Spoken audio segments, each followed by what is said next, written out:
And Republican candidate Mitt Romney is one step closer to a presidential challenge to Barack Obama after taking the New Hampshire primary.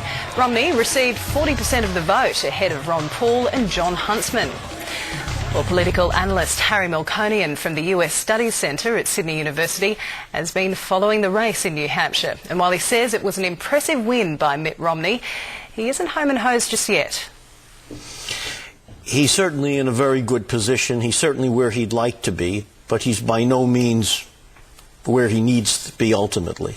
Well, Ron Paul has come in a very clear second, but how much of a threat is he?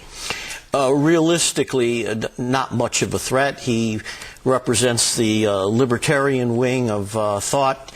He appeals to a lot of young people and independents, but not to Republican mainstream. Well, let's look into the future. South Carolina's up next. Now, Mitt Romney, 4 years ago, he didn't do so well. He came in fourth. What's changed in these past 4 years? He's got to do a lot better than that, obviously. I think what's changed, first of all, he has Senator McCain endorsing him.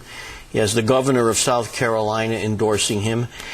And South Carolina is a Republican-only vote.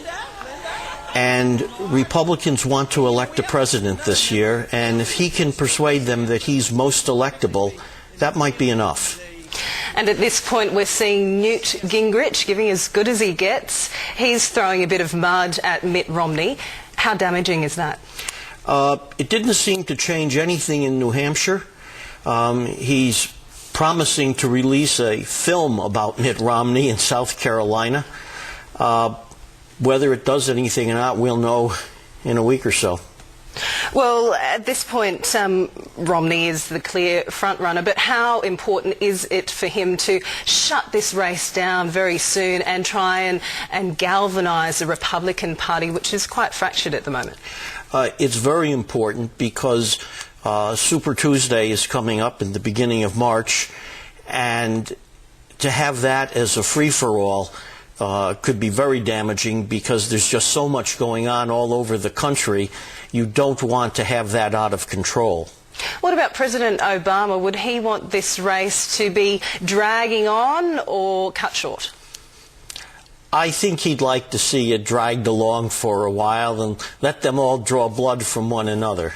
Harry Melkonian, thank you so much for your time. Thank you.